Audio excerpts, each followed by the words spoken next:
paixão de nosso Senhor Jesus Cristo.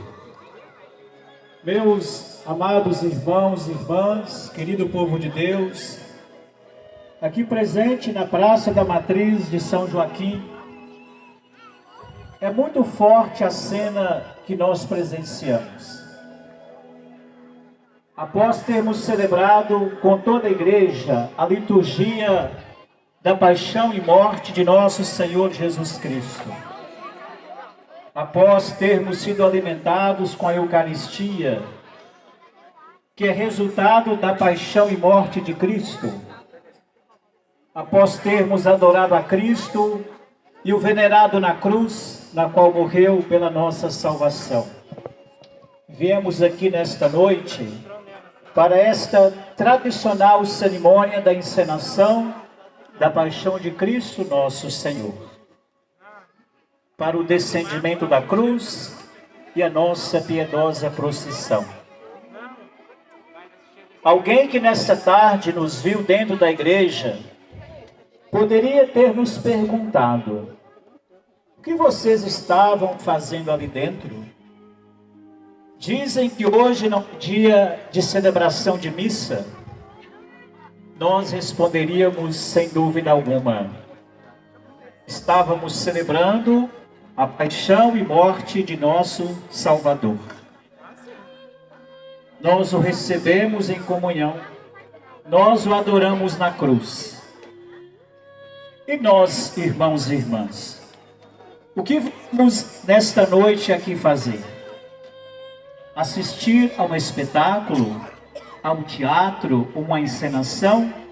De modo algum. Nós estamos aqui nesta noite para aprofundar o sentido deste mistério de fé. Qual mistério nós celebramos hoje, nesta sexta-feira? O mistério é: Deus morreu na cruz por nós. São Paulo, na carta aos Filipenses, diz: tenham em vocês os mesmos sentimentos que havia em Jesus Cristo. Ele tinha condição divina, mas não se apegou à sua igualdade com Deus. Pelo contrário, esvaziou-se a si mesmo, assumindo a condição de servo e tornando-se semelhante aos homens. Humilhou-se a si mesmo, tornando-se obediente até a morte e morte de cruz. O Evangelho de Cristo está centrado na cruz. O Evangelho que não coloca a cruz no centro não é o Evangelho de Jesus Cristo. Entre vós, não quis saber de outra coisa a não ser Jesus crucificado, diz Paulo aos Coríntios. A cruz é loucura para os judeus, escândalo para os pagãos, mas para nós cristãos que cremos, a cruz é salvação. Alguns sinais, alguns símbolos nos apontam para a cruz. A cruz é sinal de salvação. O apóstolo Paulo afirma com toda a radicalidade que há somente um meio de libertação: a cruz de Cristo. Opõe-se a todos os que buscam apoio nas suas tradições religiosas, em ritos e manifestações de poder. Por exemplo, anunciar a cruz de Cristo é excluir toda necessidade da lei dos judeus e da circuncisão. A circuncisão, a lei não salva por si só. Cristo crucificado salva. A cruz é esvaziamento. O apóstolo Paulo nos convida a contemplar a cruz como kenosis, como aniquilação. O caminho seguido por Jesus foi de renúncia a todo privilégio e poder. Renunciou aos direitos de Deus, onisciência, onipresença, onipotência, para assumir a humanidade. A cruz é esvaziamento de todo o poder. Significa assumir a condição de escravo, condenado injustamente e expulso do meio do seu povo, para morrer como um reprovado, visivelmente rejeitado. O esvaziamento se manifesta na perseguição, na prisão, no abandono dos seus seguidores, até ser pregado na cruz. Em toda a sua vida, Jesus não fez outra coisa senão se rebaixar. Escolheu de tal modo o último lugar que ninguém lhe poderia tirar. Jesus não se contentou em descer o primeiro degrau, sendo Deus e aparecendo como homem. Desceu o segundo degrau, tomando a forma de homem escravo, humilhado pela perseguição injusta. Não foi escravo de nascença, nem de conquista, mas um escravo voluntário. Vida de serviço voluntário aos homens, sem sequer ter sido reconhecido. O terceiro grau acentua e explicita ainda mais o segundo. Sendo servo, tornou-se obediente. Esvaziar-se é humilhar-se. Aqui, porém, a condição de escravo vai até a morte, morte de cruz. A morte mais violenta, vergonhosa. Esta morte sublinha a ausência de total poder do escravo, pois a morte na cruz é uma morte maldita, escândalo para os judeus, loucura para os pagãos. A cruz significa um outro sinal, serviço a todos. Jesus escolheu a condição de escravo, isto é, homem obediente que serve aos outros. A cruz é o evangelho de Jesus, porque ele mesmo seguiu o caminho da cruz, abandonou qualquer apoio, qualquer poder, até mesmo da dignidade humana. Tornou-se escravo, se fez servidor de todos. Por isso Deus o exaltou pela sua obediência. Depois da descida vem a subida. Depois da humilhação vem a exaltação. A cruz, saibamos, irmãos e irmãs, foi a última palavra que Jesus, na sua vida terrena, deu como exemplo aos seus seguidores. Quem quiser ser meu discípulo, renuncie a si mesmo, tome a sua cruz e me siga. Quem preservar a sua vida vai perdê-la, mas quem dar a sua vida por causa de mim, este a resgatará. Que lições devemos aprender do Mestre na cruz? Repito o que diz Paulo: tende em vós mesmos os mesmos sentimentos que havia em Cristo. Em nossa vida, somos convidados a seguir o mesmo caminho de Jesus. A mesma prática de despojamento, esvaziamento de si. Ser servo voluntário que se coloca livre e generosamente a serviço de todos. Aprendemos na cruz de Jesus a gratidão. Devemos ter muita gratidão por Jesus. Se não fosse Jesus, o que seria de nós? Devemos, portanto, nos aproximar da cruz e diante dela ficar de joelhos em orações e lágrimas. Dizia o Papa Francisco: diante da cruz devemos adorá-la como sinal de salvação e de entrega. Não há caminho de subida, não há caminho para o reino de Deus que não seja passando pela cruz. Todo e qualquer triunfalismo pessoal, eclesial, pastoral é anti-evangélico.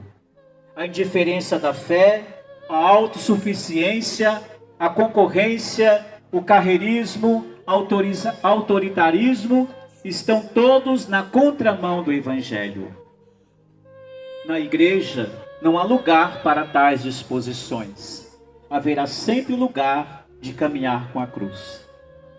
O seguimento de Jesus leva a mergulhar no abismo do sofrimento da miséria humana. O nosso pecado, a nossa miséria, custou caro, custou o sangue de Cristo. A cruz, para nós cristãos católicos, não é um ornamento, é o mistério insondável do amor de Deus. Não se percebe o cristianismo sem se perceber a humilhação profunda do Filho de Deus. É perigoso o cristianismo triunfalista que nega a cruz, que a desconsidera. O Papa Francisco nos convida a fazer da cruz o nosso distintivo de fidelidade no seguimento a Cristo. A cruz é o lugar mais alto, é o púlpito do maior sermão que Cristo fez. Ali na cruz, Jesus, dando a vida, não precisa mais de nenhuma palavra. Basta contemplá-lo que nós entenderemos o extremo do amor. Naquela cruz, Jesus expressa algumas palavras. Pai, perdoa-lhes, eles não sabem o que fazem. Em verdade te digo, ainda hoje estarás comigo no paraíso. Mulher, eis aí o teu filho. Filho, eis aí a tua mãe. Meu Deus, por que me abandonaste? Tenho sede. Tudo está consumado. Pai, em tuas mãos entrego o meu espírito. Irmãos e irmãs, contemplando Cristo na cruz, seu gesto de entrega foi plena. Toda a vida de Jesus foi perpassada pela cruz. Queremos agora tirar o corpo de nosso Senhor da cruz. Foi após seu último suspiro que apareceram dois homens, dois amigos sensibilizados. São nas horas difíceis que os amigos verdadeiros aparecem, entram em ação. Quando todos abandonavam Jesus, José de Arimateia, que conforme o Evangelho de Lucas, era um homem bom e justo, membro do conselho, mas não tinha aprovado a decisão nem a ação dos outros membros. José esperava o reino de Deus. José de Arimateia pediu a Pilatos o corpo de Jesus e Pilatos consentiu. Pilatos permitiu que Jesus fosse descido da cruz. Jesus havia dito a Nicodemos: quando eu for levantado, atrairei todos a mim. Por isso, irmãos e irmãs, contemplemos este momento, juntamente com José e Nicodemos, vamos retirar o corpo de nosso Senhor da cruz. Os dois aproximam-se do monte para preparar o corpo de Jesus para o sepultamento. Neste momento, contemplemos a inscrição: Jesus Nazareno, Rei dos Judeus. Retiremos esta inscrição, irmãos e irmãs. Nela está escrito: Jesus é Rei dos Judeus. Jesus é também o nosso Salvador. Escrito em hebraico, latim e grego, Jesus, interrogado por Pilatos se ele era rei, ele respondeu: o meu reino não é deste mundo. Se meu reino fosse deste mundo, meus guardas teriam lutado para que eu não fosse preso. O meu reino não é deste mundo.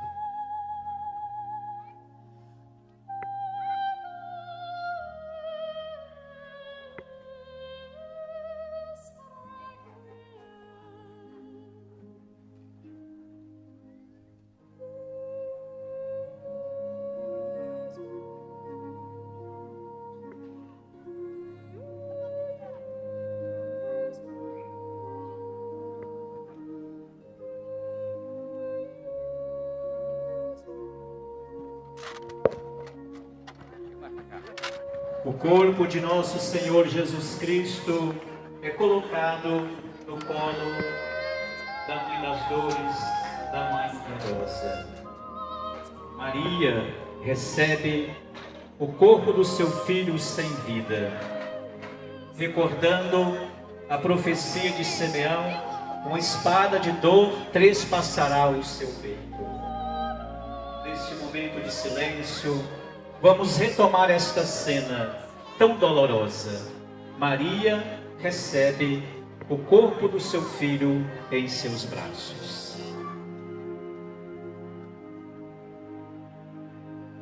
Pela Virgem dolorosa,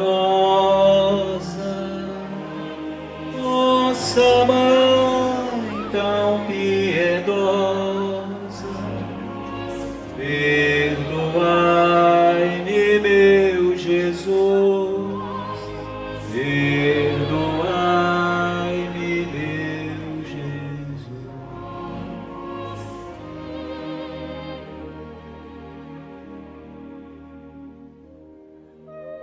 As 7 palavras que nosso Senhor Jesus proferiu são importantes para entendermos que cada palavra está carregada de mistério. As 7 palavras de Jesus nos põe diante de suas últimas palavras. Elas não são delírio de um moribundo, mas a síntese mais importante da vida de Jesus. Em cada palavra está contida toda a vida e toda a missão de nosso Senhor. Como últimas, elas são também as que demonstram a preocupação mais verdadeira, mais intensa de Jesus, o seu desejo mais autêntico, o sentido de sua vida e de sua dedicação. Para que Jesus viveu? Para que Jesus morreu? Qual o sentimento, qual o sentido do seu sofrimento?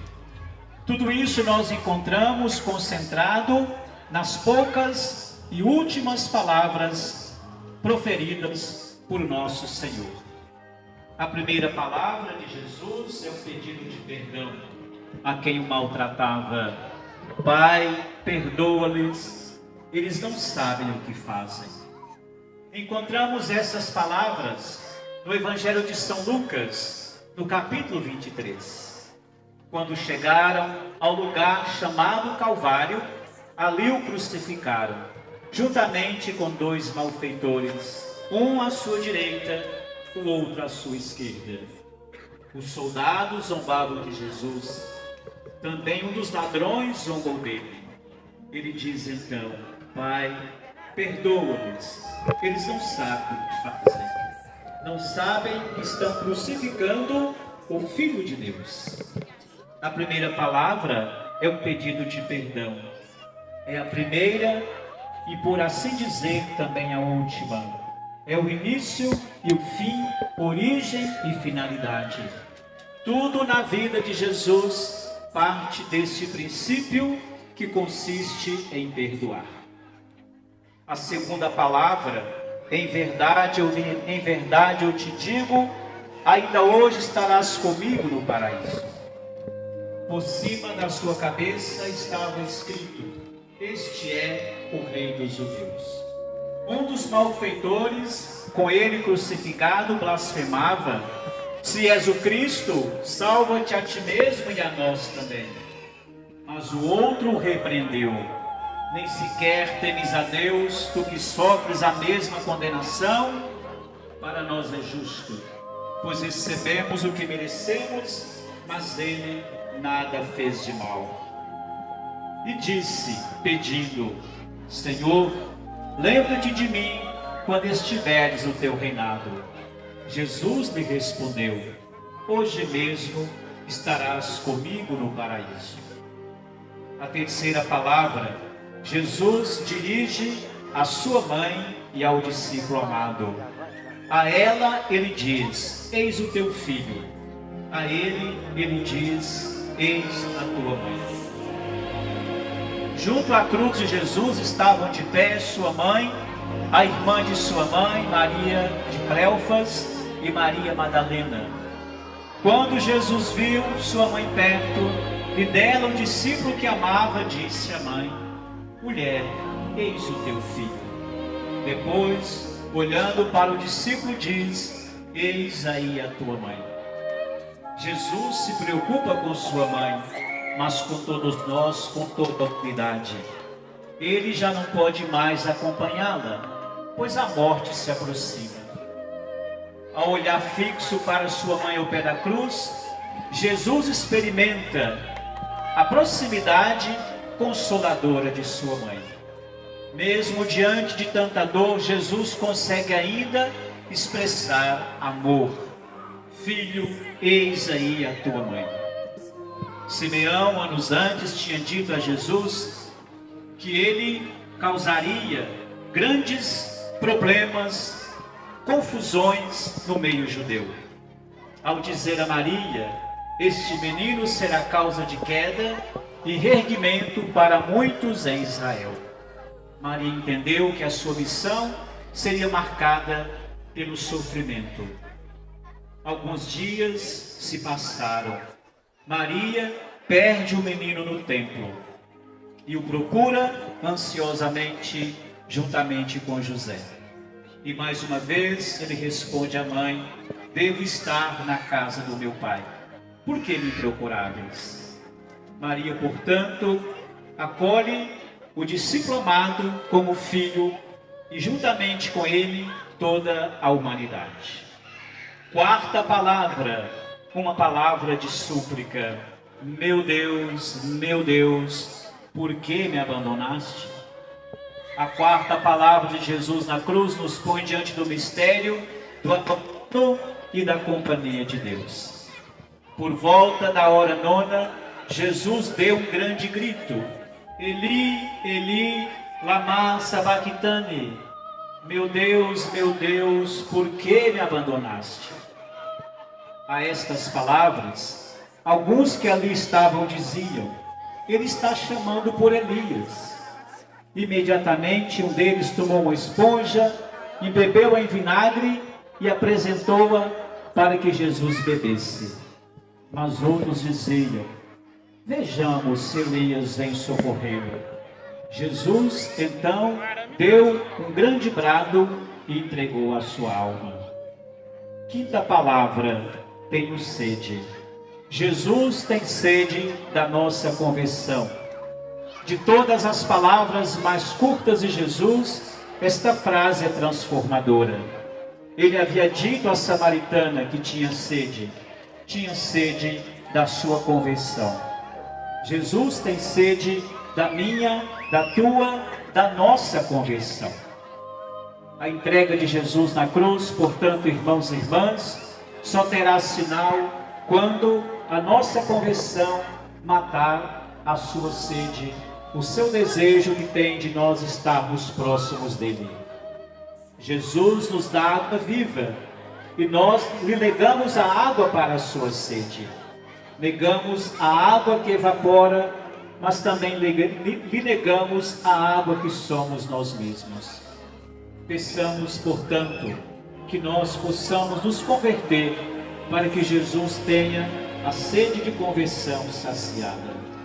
A penúltima palavra: tudo está consumado. Segundo o Evangelho de São João, capítulo 19, versículos 29 e 30. Havia ali um vaso cheio de vinagre. Os soldados encheram de vinagre uma esponja e, fixando-a numa vara, colocaram na boca de Jesus. Havendo Jesus tomado o vinagre, disse: tudo está consumado, e inclinou a cabeça. A consumação de tudo é a realização que Deus havia prometido aos profetas. Uma nova aliança e uma nova lei escrita não mais em tábuas, mas em um novo coração. Tudo está consumado. Tudo no sentido de salvação plena, não pela metade. É claro que a vitória de Cristo deve ser aceita por nós. Cristo venceu o pecado para que nós sejamos vencedores com Ele. A consumação de Cristo deve ser a consumação da nossa vida. Sétima e última palavra: Pai, em tuas mãos entrego o meu espírito. Cantemos. Pai, em tuas mãos eu entrego o meu espírito. Pai, em tuas mãos eu entrego o meu espírito. Era quase a hora sexta, em toda a terra houve trevas até a hora nona. Escureceu-se o sol e o véu do templo rasgou-se pelo meio. Jesus deu então um grande brado e disse: Pai, em tuas mãos entrego o meu espírito. Nesta palavra, irmãos e irmãs, Jesus experimentou o abandono de Deus. O choque provocado pelo sofrimento acaba com as evidências, com as certezas fáceis e as belas ideias que inspiram segurança. Ao sentir-se abandonado por Deus, Jesus se aproxima ainda mais decidido do Pai. Ele se sente abandonado por Deus e, ao mesmo tempo, coloca toda a sua esperança no Pai. A última palavra de Jesus na cruz revela que a única realidade agora é Deus. Jesus se sentiu abandonado. No mais íntimo do coração, ele anseia pelo Pai. Por isso, ao morrer, ele se entrega, sem o consolo e a evidência da presença do Pai. Ele confia no Pai plenamente. Jesus, no Getsêmani, aceitou a vontade do Pai. Em meio à atrocidade, do sofrimento mais profundo, ele aprendeu a abandonar-se plenamente nas mãos do Pai. Ao entregar ao Pai o seu Espírito, Jesus também nos recomenda ao Pai. Uma vez que ele entregou o Espírito nas mãos do Pai, ele se torna para nós penhor seguro de salvação. Estando agora junto do Pai, levou a todos nós para, com ele, contemplarmos o Pai face a face. A passagem da morte é de agora em diante o entregar-se nas mãos do Pai. Rezemos por todos aqueles que estão morrendo nesse instante, por todos aqueles que sofrem sem esperança e não há nenhum tipo de porto seguro a quem recorrer. Portanto, irmãos e irmãs, ao encerrarmos este momento, queremos caminhar com Jesus. Esta procissão significa o nosso peregrinar, ser igreja em movimento, que não se entrega diante das atrocidades da vida, diante das passividades, mas nos colocamos como seguidores de Cristo. Essa procissão, marcada pela oração piedosa, nos faça caminhar com Jesus, para que possamos com Ele também caminhar na vitória. Vitória, tu reinarás, ó cruz, tu nos salvarás.